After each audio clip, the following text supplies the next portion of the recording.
So we come to the second week of our Advent walk.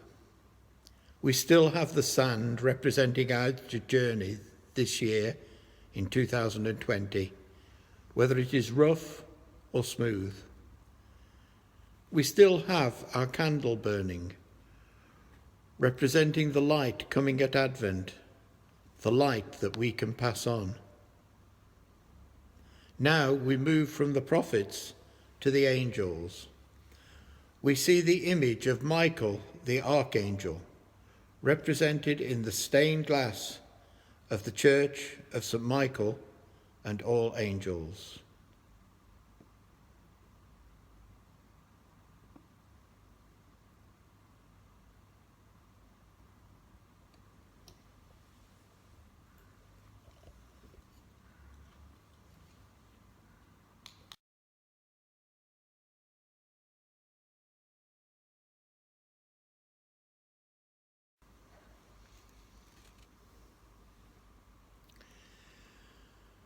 Now we have two candles alight on our Advent ring.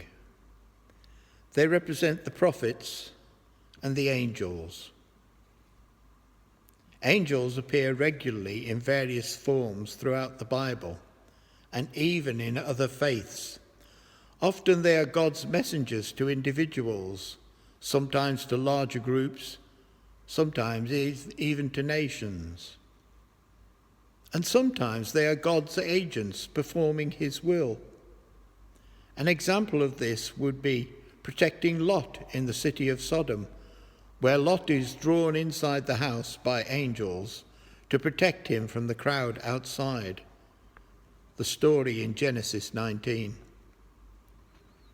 The nativity account is littered with angels appearing to Joseph, Mary, and the shepherds, and even Zechariah.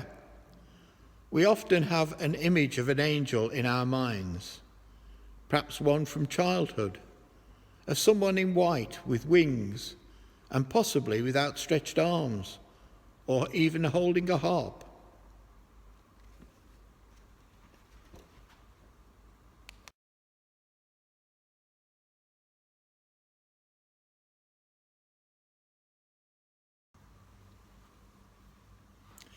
Do angels go around always in white with wings, etc.?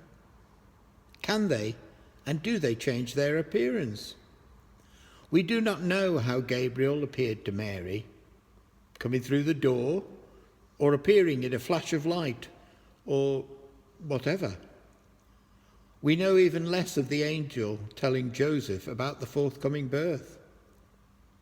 But we do know of Mary and Joseph's obedience and faith, of the visit to Elizabeth and the journey to Bethlehem for the census.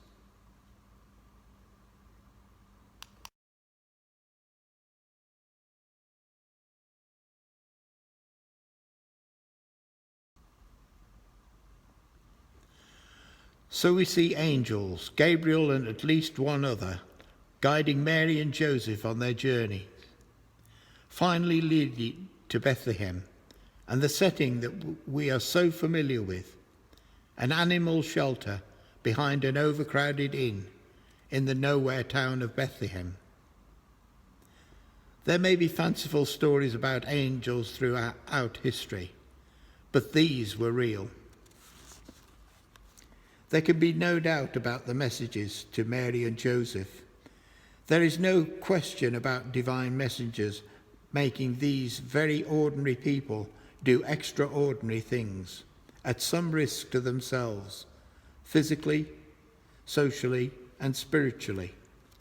The fact remains that these messages were real, were listened to, were obeyed, and stepping forth in faith, these ordinary people trusted wholly with the full assurance of real faith. As it says in Hebrews, faith is the assurance of things hoped for, the evidence of things not seen.